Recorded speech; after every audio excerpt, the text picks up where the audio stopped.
Hello everyone, welcome to my channel. I hope everyone is having a wonderful day. Before we begin, please hit the subscribe button and give this video a thumbs up. In the bustling center of Los Angeles, where the fashion world of Forrester Creations buzzed with ambition and the shadows of past scandals lingered like unfinished hemlines, Sheila Carter stood in the softly lighted living room of the home she once thought would be her refuge. The air was thick with unspoken words, the kind that might shatter illusions forged over years of stormy love and shaky trust. Deacon Sharp, her husband, the man who had seen her in her worst hour and decided to love her anyway, paced slowly near the window, his face carved with regret and determination. It was Wednesday, April 8th, and the day that had begun with a glimmer of hope for reconciliation was soon turning into something far more terrible. Sheila's pulse raced as she watched him, her piercing eyes, formerly tools of deception and survival, now revealing a weakness she rarely showed the world. "Deacon, talk to me," she urged, her voice trembling just enough to convey the terror that lay beneath her tough veneer. "Whatever Taylor told you, whatever lies she's spinning, we can fix this. We've fixed worse." She took a step closer, her hands quivering slightly as she stretched out, but Deacon pushed back, his shoulders dropping beneath the weight of the reality he could no longer deny. Deacon Sharp had always been a second-chance guy, a repentant bad boy who operated Il Giardino with a combination of charm and grit. His relationship with Sheila had been intense, unpredictable, and at times dangerously addictive. They had bonded over their shared outsider position, their history tainted by blunders that society enjoyed throwing back in their faces. Sheila, with her prosthetic toe and an infamous background ranging from faking deaths to fanatical vendettas against the Forrester dynasty, had found someone in Deacon who didn't blink at her darkness. Or so she thought. But recently, fractures had appeared, deepened by stolen moments and whispered admissions that drew Deacon to a different light. "I didn't want it to happen like this, Sheila," Deacon said, his voice low and heavy, as if every syllable cost him a piece of himself. He paused pacing and turned to face her completely, his eyes meeting hers with an honesty that hurt more than any allegation. "Taylor, she got under my skin. At first, it was just talking, you know? You were pushing me away with your schemes, always looking over your shoulder for the next fight with Steffi or Ridge. Taylor listened. She saw the man I was trying to be, not just the screw-up from my past." Sheila's breath caught, her mind flashing back to the therapy sessions she had ironically encouraged in the hopes of strengthening their bond. Taylor Hayes, the exquisite psychiatrist with a tangled history with the Forrestas, had become an unexpected confidant. What began as meetings to address Deacon's residual worries had evolved into something more profound, an emotional connection that neither had anticipated. Sheila had credited Taylor with keeping their marriage together, never expecting the doctor to be the dividing factor. "Taylor explained it to me already," Sheila remarked bitterly, her tone becoming sharper as old defenses rose like armor. "She said it was a mistake, that it was just comfort while I was distant. But you're my husband, Deacon. We took vows. We built something real amid all the chaos in this town." Her voice rose, echoing off the walls adorned with subtle reminders of their life together. A framed photo from a rare peaceful dinner, a small plant she had nurtured as a symbol of growth. However, calm had always been brief in their world. Deacon groaned and ran his hand through his hair, the silver streaks reflecting the afternoon light streaming through the blinds. He reflected on Hope, his daughter, and how her encouragement to explore his emotions had complicated things. Hope and her companion Deke were already dealing with the aftermath, discussing in low tones about the threat Sheila may bring if pushed too far. The Forrester family, Ridge, Steffi, and Finn, were on high alert, believing Taylor's involvement had sparked Sheila Carter's rage. They moved rapidly that day, coordinating calls and taking precautions, because Sheila's past made any emotional wound potentially explosive. "I'm sorry for hurting you," Deacon said, earnest yet strong. "I fought it, Sheila. God knows I did.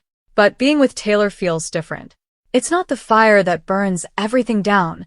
It's something steadier. She makes me want to be better, without the constant drama." And yeah, I backed up what she said. "We're in love. We want to be together." The admission hung in the air like a guillotine, severing the last threads of denial Sheila had clung to. Sheila's eyes welled up with hot, unexpected tears. She had endured rejection before, countless times from Lauren Fenmore, Eric Forrester, and her own family, but this one hurt more because Deacon had been her anchor. The man who married her despite knowing her entire criminal record, and who defended her when the world labeled her a monster. Now he was pressing towards the end. "You want a divorce?" she asked quietly, the word feeling like poison on her tongue. Her hands curled into fists at her sides, the familiar rush of wrath threatening to overpower the heartbreak. But beneath that, a deep grief settled, hurting her in ways that no physical conflict could. Deacon nodded slowly, his face pained. He didn't like this moment. Sorrow gnawed at him even as clarity drove his actions. "I do, Sheila. I can't keep pretending. You've got to see it too. We've been holding on to something that's slipping away. Every fight, every secret. It's exhausting. Taylor and we clicked in a way I haven't in years. I'm not saying you're not important to me. You are. But I can't love you the way you deserve if my heart's somewhere else." The space seemed to shrink around Sheila as the reality began to sink in. She sank onto the couch, her legs unsteady. Memories flooded her. Passionate nights where their tormented hearts found refuge, laughter over shared dinners at Il Giardino, and silent pledges made in the aftermath of her latest failed plot. She had attempted to change for him. She had controlled her emotions, sought therapy, and even accepted the hatred of his Forrester-connected relatives. All for a love she thought was unshakable. However, love was never that simple in their soap opera existence. "You think Taylor can give you what I can't?" Sheila asked, her voice full of anger despite the tears flowing down her cheeks. "She's part of that elite circle, Deacon. Ridge's ex, Steffi's mother. They'll never fully accept you, just like they never accepted me. You'll always be the bartender, the ex-con in their eyes. At least with me, you were seen. Truly seen." Deacon sat across from her, the distance between them feeling like miles.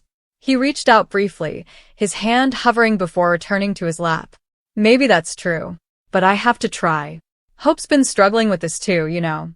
She and Deke are caught in the middle, worrying about how this blows up. The whole family's on edge, Ridge, Steffi, Finn. They're protecting Taylor, fearing what you might do. And I get it. Your past, it's heavy, Sheila. I love you, but I can't live in that shadow anymore." Sheila grumbled, hiding the scream rising in her chest. "Protecting Taylor from me? As if I'm the villain in every story. I've fought for us, Deacon. When no one else believed in you, I did. When you were down and out, I stood by you. And now, because of a few therapy sessions that turned into stolen glances, you're ready to throw it all away." Her mind raced with possibilities, confronting Taylor, appealing to hope, and even darker thoughts she quickly pushed aside. But the crux of her pain was simple. She couldn't make Deacon love her again.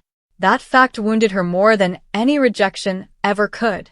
Hours seemed to pass during the chat, despite the clock ticking steadily toward dark. Deacon described the slow build-up, late-night conversations in which Taylor disclosed her own insecurities and how she urged him to confront his tendencies without judgment. He revealed the remorse that gnawed at him, the nights he laid awake next Sheila, wondering if he was betraying the woman who had given him another chance at family. Sheila listened, interjecting with pleas and accusations as her emotions swung from despair to wrath. "I credited you with keeping our marriage together," she said at one point, highlighting the bitter irony. "All those sessions, and she was the one pulling you away. How poetic." Her cynicism concealed a profound sorrow, the awareness that her efforts to improve had unintentionally led to this betrayal. Deacon did not refute it. He spoke of wanting a fresh start, of creating something without the continual worry of old foes emerging. "Sheila, you're strong. Stronger than anyone I know. You'll get through this. But I need to do what's right for me now. For us both, in the long run." As the sun dipped lower, spreading long shadows across the floor, Sheila eventually nodded, though her heart felt split. She recognized they couldn't save their marriage. Deacon had already committed to the screenplay, and no great gesture or heartfelt apologies would change anything. The divorce papers, though not yet signed, hovered over the talk like an unavoidable conclusion. It shattered her to the core. The woman who had survived massacres, jail, and social exile now faced the quiet anguish of losing the one person who had truly chosen her. Yet, in the midst of her anguish, a glimmer of her strong spirit appeared. Sheila Carter was never one to slip into the background. As Deacon stood to go, promising to handle the logistics with care, she looked at him with eyes full of love and warning. "Don't think this is the end, Deacon," she said quietly, more to herself than him. "Hearts heal, but some bonds leave scars that never fully fade." Meanwhile, tensions were high across town at the Forrester home. Ridge Forrester paced the living room, his protective instincts on overdrive. Steffi and Finn had hurried over earlier, their faces filled with concern after learning about Taylor's growing relationship with Deacon. "We have to protect Mom," Steffi said, her voice steely. "Sheila's unpredictable. If she feels cornered, who knows what she'll do?" Finn nodded, his medical training making him all too aware of the psychological toll this could take, as well as the bodily risks if Sheila's infamous temper flared. Deacon's daughter, Hope Logan, sat with Deke in a separate corner of the drama, absorbing the craziness they had unintentionally contributed to. "I encouraged Dad to be honest about his feelings," Hope admitted, her eyes filled with shame. "But I never wanted it to destroy everything. Sheila, she's family in a twisted way. What if she spirals?" Deke consoled her, but the gravity of the issue weighed heavily on them both. The ripple effects of Deacon's divorce petition were spreading, jeopardizing the delicate harmony in their interwoven lives. Back in the Sharp home, the conversation came to a terrible end. Deacon voiced his grief once more, emphasizing that he did not wish to portray Sheila as a villain. "You've grown, Sheila. We both have. But sometimes growth means letting go." Sheila stood erect, brushing away the last of her visible tears, despite the anguish in her chest. She couldn't get him to remain, couldn't bring the love back into his eyes. That acceptance, as harsh as it was, signaled the start of her next chapter, whatever it may take in the ever-dramatic world of Los Angeles fashion and family feuds. The day ended with Deacon coming out into the cool evening air, his steps heavier than when he first entered. Sheila remained inside, staring at the locked door, her thoughts filled with memories and what-ifs. The bold and beautiful frequently concealed the shattered and betrayed, but in this moment, Sheila's heart was exposed, fractured by the man she had fought so hard to keep. Divorce was more than simply a legal end. It was an emotional earthquake, shaking the ground beneath her feet and forcing her to face a future without the one constant she had relied on. In the days that followed, the fallout would reverberate throughout Forrester Creations and beyond. Whispers of the split would combine with anxieties about Taylor's safety, Hope's torn loyalties, and the looming question of whether Sheila would retreat or retaliate. For the time being, however, the pain was visceral and immediate, demonstrating how even the most intense love may crack beneath the weight of unspoken truths and fresh beginnings. Deacon's resolution, although shattering Sheila, released him in unexpected ways. He remembered Taylor's kind smile, how she understood his intricacies without insisting that he forget his background. This was not an easy decision, but it felt true. As he drove toward his lawyer's office, he looked in the rearview mirror and felt a wave of remorse rush over him.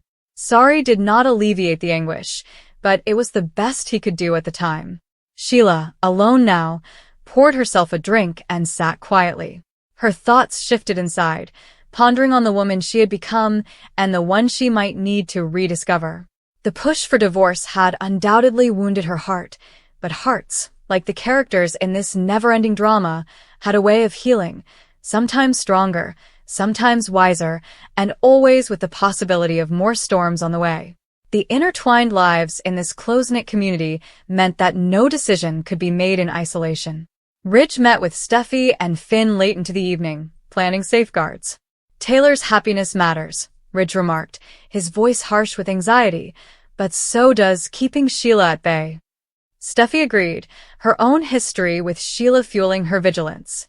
Finn, always the voice of reason paired with empathy, recommended professional help, recognizing that emotional wounds could grow into something terrible. Meanwhile, Hope made a hesitant call to her father, her words a mix of comfort and concern. "Dad, I know this is what you want, but Sheila's hurting badly. Be careful." Deke remained by her, the young couple negotiating their own relationship amidst the family upheaval. As night came over Los Angeles, the city lights sparkling like distant stars, Sheila Carter let forth one more cry. The bold face she presented to the world shattered just enough to allow the pain flow freely. Deacon's divorce request was more than just the end of a marriage. It was the destruction of a dream she had fiercely held to.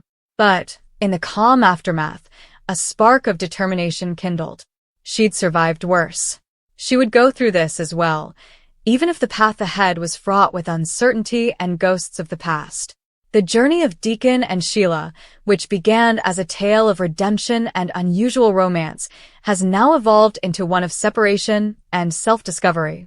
In the world of the bold and the exquisite, where love triangles and family conflicts defined existence, this heartbreak acted as a sobering reminder. Sometimes the most exquisite ties end quietly, devastatingly, with the admittance of altered hearts. And in that breaking, new possibilities, however painful they may be, began to appear. Tensions rise to a breaking point as emotions spiral out of control and relationships hang by a thread. Deacon finds himself at a crossroads, forced to face sensations he can no longer deny. Despite his convoluted history and unbreakable love with Sheila, reality begins to weigh heavily on him. The pressure from those around him, along with his own mounting concerns, pushes him to make a decision that will change everything. Sheila, on the other hand, is surprised. She has worked relentlessly to demonstrate that she has changed, holding on to the notion that love can eventually redeem her past. For a little while, it appeared that she had found stability with Deacon, a partner who understood her like no one else could. But when Deacon brings up divorce, her world is shattered. The agony is instantaneous and intense, piercing deeper than any previous betrayal she has suffered. As Deacon explains his reasoning, it becomes evident that this is not a spur-of-the-moment decision. He believes that going away may be the best way to preserve himself and his future. However, even as he talks, there is doubt in his voice, implying that he is unsure whether he is making the correct decision. Sheila picks up on the reluctance, which drives her desperation. Determined not to lose everything, Sheila pleads her case, reminding Deacon of the bond they've formed and the hardships they've fought together. Her fragility is evident, as is the intensity beneath it. There has always been a narrow line between Sheila's affection and her unpredictable nature, and this moment threatens to muddy it once more. Meanwhile, the consequences of Deacon's decision begin to spread, attracting attention from those who have long questioned Sheila's ability to reform. For some, this could be evidence that history repeats itself. For Sheila, it feels like the ultimate rejection, not just from Deacon, but from the life she's worked so hard to create. As emotions erupt and the argument reaches a climax, one question lingers. Is this truly the end for Deacon and Sheila, or is their tragedy about to spark something far more terrible that no one sees?